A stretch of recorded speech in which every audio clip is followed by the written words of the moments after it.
Good morning, I'm Douglas, the day tripping adventurer, and I'm here today in Lynwood, California.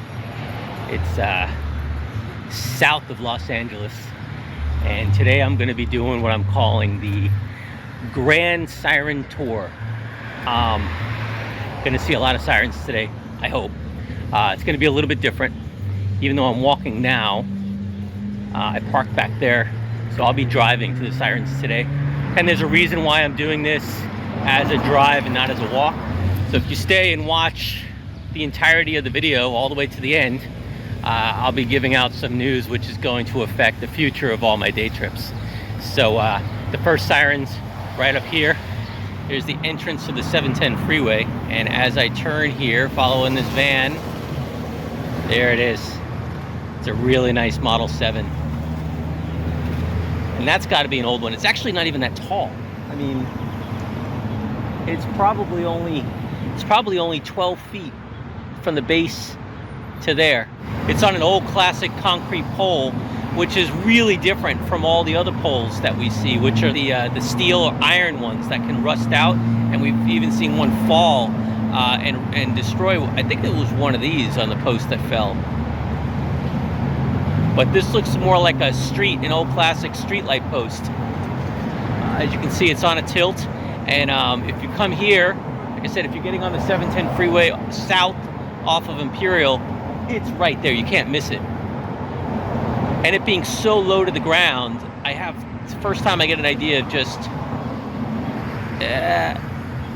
how big one of these things actually are.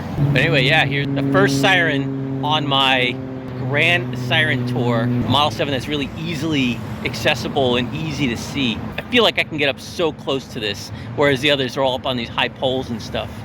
So from the Model 7 up there on the entrance to the 710 and Imperial, I came down a street called Atlantic, past Martin Luther King, and I made the first right. And there's this giant water tower here, Lynwood, the Lynwood water tower. You can't miss it, big blue water tower. And according to one of the maps I have, the siren was supposed to be right on the water tower. I walked around for a little bit until I found it. And do you see it? Give you a minute. It's right there. It's actually attached to the water tower. Yeah, so far there's two sirens we've seen today that have really different, I should leave before these dogs get too crazy. So two sirens today that have really weird or different mounting types of mountings on them. One's got that concrete mounting, and then this one here is mounted on the water tower. And I guess they're just using the water tower here to mount all sorts of things. But that is a Model 7, so that means that that's probably been here since... I'll have to look into this water tower, some history on it, because if they would have put it on the water tower, and Model 7s we know were put in the 40s,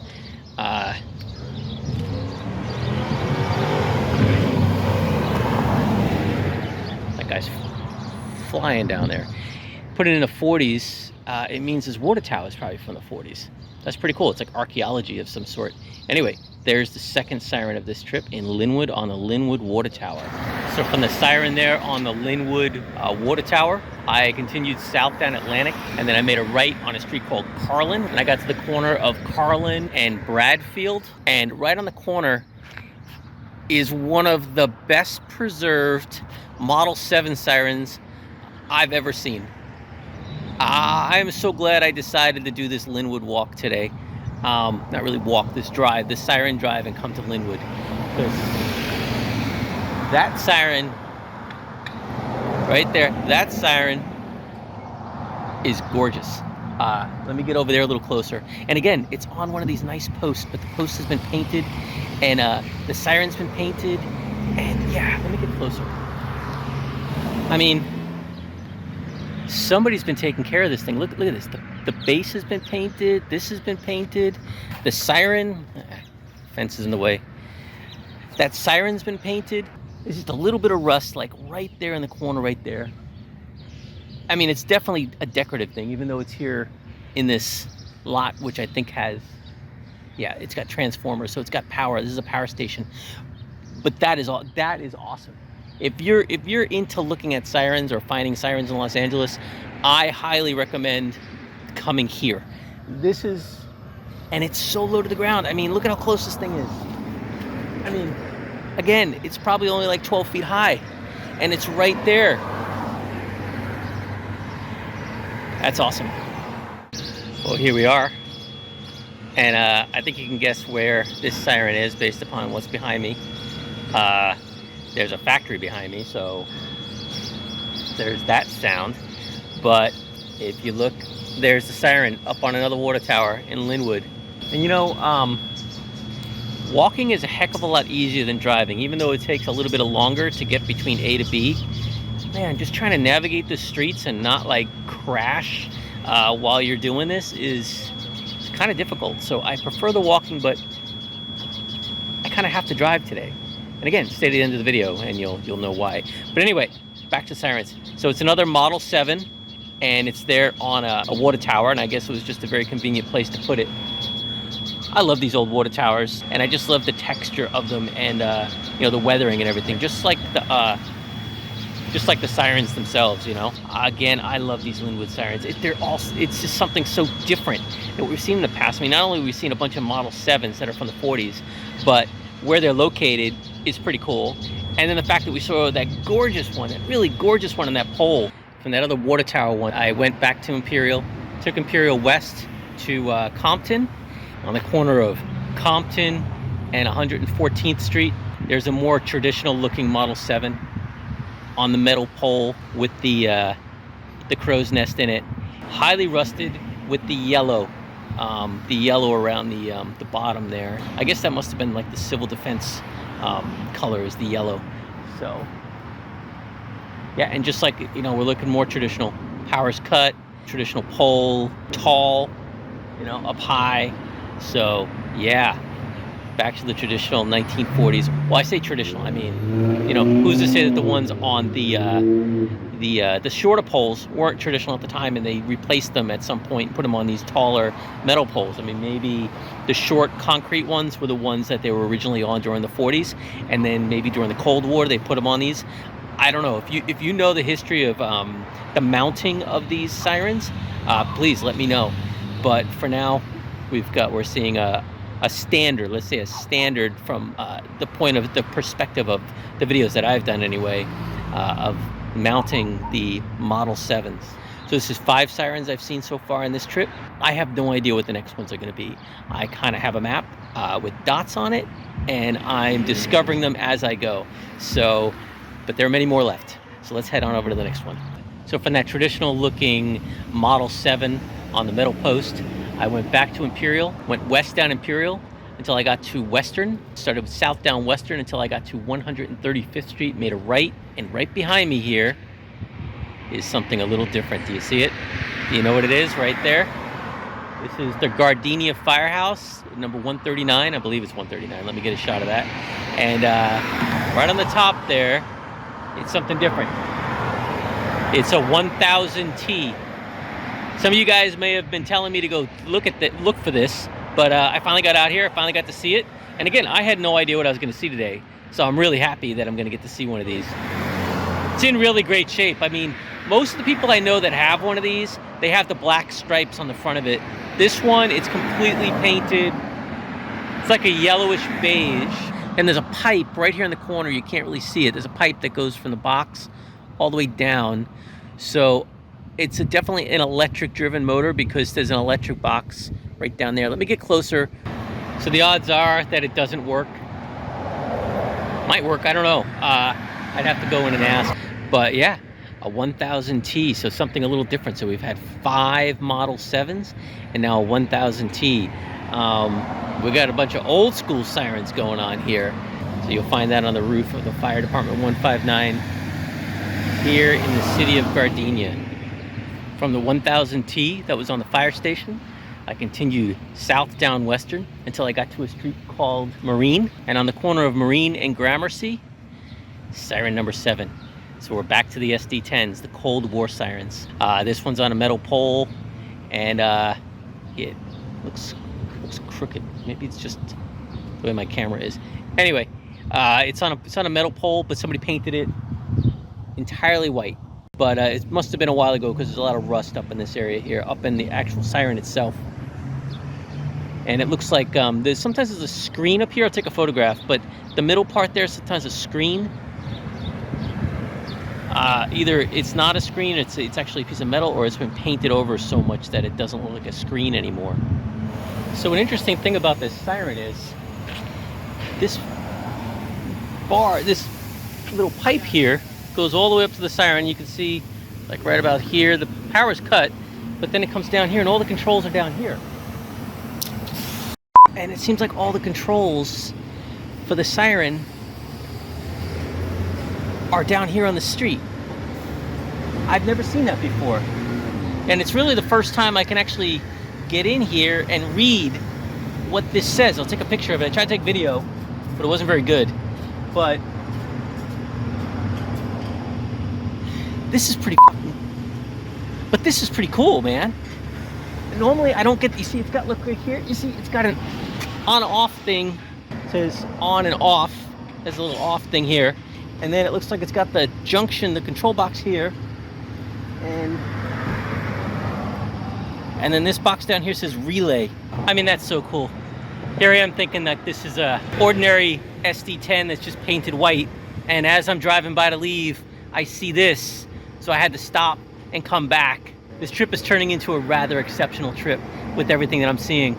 I'm really looking forward to see what the other Sirens are that are out there. From that SD10, I went east down Marina and then south down Vermont until I got to Redondo Beach. And just before the 710 freeway, it's the another SD10. Just like that final Model 7 that we saw, it's a more traditional one. It's got the crow's nest, it's got the metal pole, and it's got the yellow paint on the top there that is lightly rusted.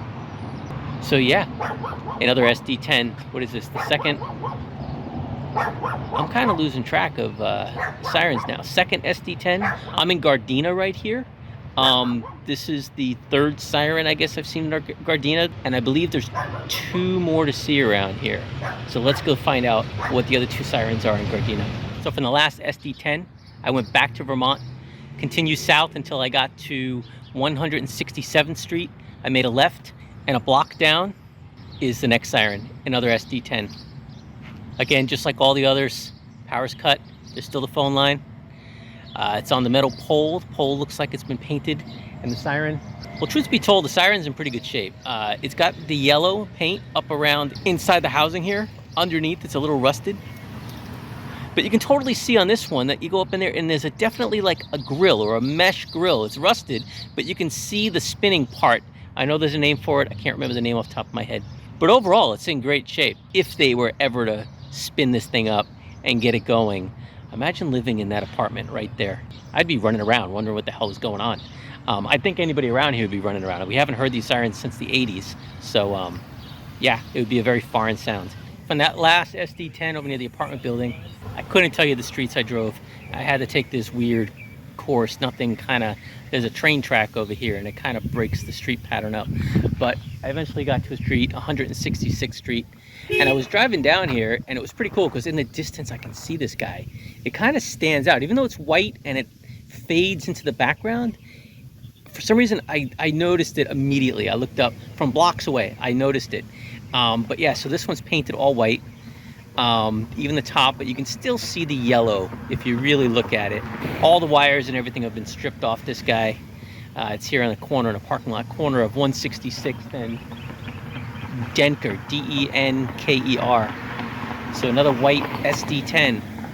So I guess Lynwood was all Model 7s, and then we get our transition of the 1000T into a bunch of into a bunch of SD10s. This is the last one here for Gardenia, and the next block of Sirens is going to be down in the San Pedro area. I really enjoyed being in Gardenia. I had never been to Gardenia before, and I'd never been to Lynwood before. So, but I love San Pedro. I go down there as often as I can, and I'm really excited to go see some Sirens down there. So I'll see you down there. From Gardena, I took the 405 south to the 110 south, and I exited the Pacific Crest Highway, came down a little bit, and there's the next Siren.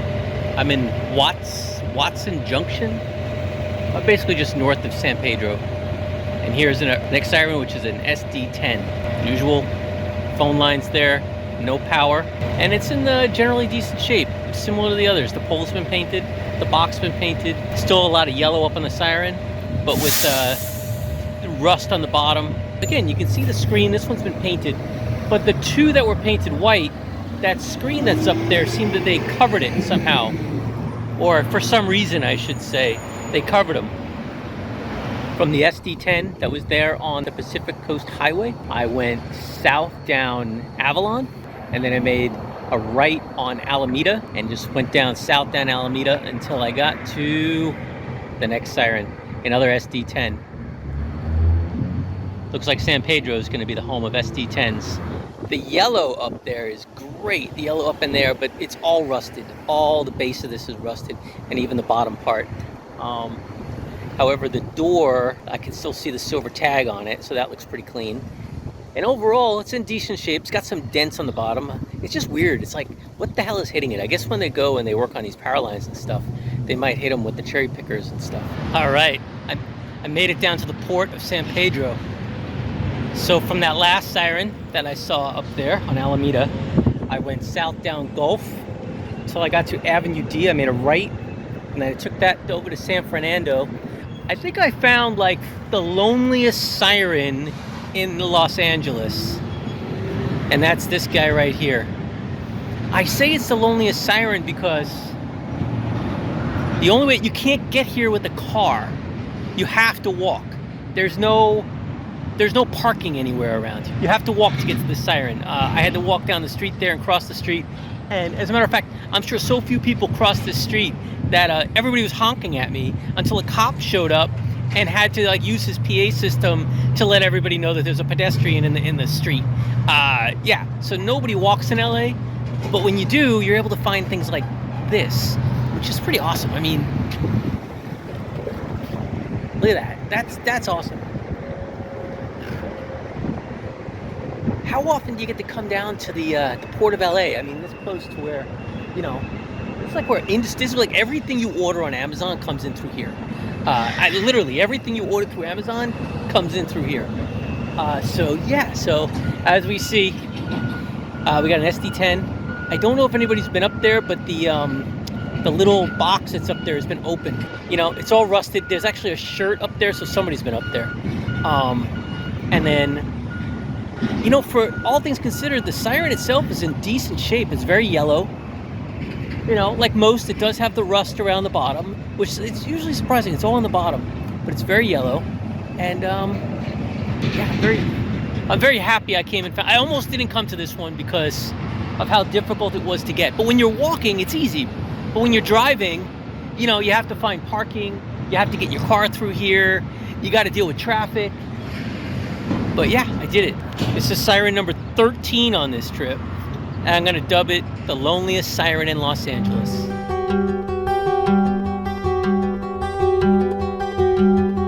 So from that one lonely SD10 Siren right there near the port, I got back in my car. I continued south down Figueroa, made a right on Channel, went up a steep hill, made a right on Park Western, and just at the top of Park Western is my next Siren. Now, if I've been counting right, this is Siren 14. And I actually like the coloring of this Siren. It's a little different than most of the Sirens. It's got the standard brown pole, but the top part here, you know, from a distance, it looked like it was painted, but now that I'm up closer, it just looks like the rust pattern. It's brown on the top and bottom and very colorful in the center. So I thought somebody had painted it like a dark and light color scheme. But now that I'm closer, I see that that's not true.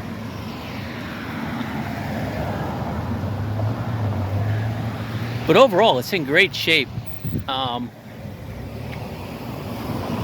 Yeah, and it's nice and cool here. So today, as I'm doing this is June 5th, the day before the 80th anniversary of the Normandy invasion. It's supposed to be like in the hundreds up in the valleys, and that's why I decided to start heading south. Because right here, it's got a really cool breeze, and I think it's like 70 something, but it's really nice. Anyway, back to the Siren. That's a nice looking Siren there. Really great color scheme on the actual Siren itself. Seems like I have 2 more left on this little journey I'm doing today. You see, I forgot my hat in the car, so now I'm blinded. Anyway, So from Park Western, that road kind of curved all over the place. I went down to Western, made a left, took that down to a street called Weymouth. It's spelled Weymouth, but it's probably pronounced Weymouth. And then I made a right onto 7th Street, and right in the school, or at the school, in the front yard of the school, is the next siren, another SD10. You know, the pole's in great shape, but the siren itself's a little beat up. The bottom here, it looks like it was banged a little bit. And again, and I wonder if it's when they work on the pole or something, the cherry picker or whatever it is, bangs these things. I mean, it's been up there for 50, 60, almost 75 years. So I think some of the kids are yelling at me. So I'm going to call this one short before a teacher comes running out here. Wonder what I'm doing. I just have one more siren for this, and I think that makes siren number 16. So from that SD10, I went down a little south to 9th Street. I made a left on 9th Street, went all the way down to the harbor again. Harbor's right there. This is Mesa, and right at the Veterans Building, which again I think is great because tomorrow is going to be the 80th anniversary of the Normandy invasion. We have our last siren, something completely different. It's backlit. I'll get around the other side to see it, but we have a 500 single horn two-tone. So what, SHTT, and it's in pretty good shape. It's not the best shape I've seen, but it's in pretty good shape. So I wanted to give you the news in front of the biggest, well, ship that I know of here in San Pedro, the USS Iowa. I come down here all the time to visit this thing. It usually takes me like 5 hours to just wander around it, and that's typically like they're closing and shoving me off the ship. Anyway, I didn't come here to tell you about the Iowa. I came here to tell you about why I'm taking a driving trip today instead of a walking trip. And the reason is I'm moving out of Los Angeles. That's not to say I'm not going to be coming back to California. There's about 20 plus sirens up in the valley. I may be able to see those at some point. Because today would have been at least 3 walks. I saw Lynwood, I saw Gardenia, and here I am in San Pedro. So it would have been 3 walks, which I killed in 1 drive. And that drive was about 55 miles. So there's no way I would have ever done that in a walk. I wanted to see a bunch of things I had never seen before, and I'm so glad I did it because some of those sirens I saw today were great. The 2 that were on the water tower were awesome. I'm so glad I got to see those. And then that one SD10 that had the relay box or the electrical box down on the base, that was pretty cool. I got to be up close to one of those boxes. And then that lonely siren that was right there, the SD10 that was under the overpass or the entrance to the freeway over near the harbor. That was really fun. I kind of hung out there for a little bit, just watching the trucks go back and forth. But anyway, I just wanted to let you guys know that I'm still going to be doing siren walks, but it won't be in Los Angeles. It's going to be in another state. So I might be seeing sirens in multiple states. And I might be doing day trips in multiple states. So you just have to keep checking in and see where I am. So guys, this has been a pleasure. And I hope to get back to Los Angeles and see more of these sirens. And I can't wait to show you guys what I have coming up in the future. But until then, remember to get out, enjoy the world around you, but stay safe and stay healthy.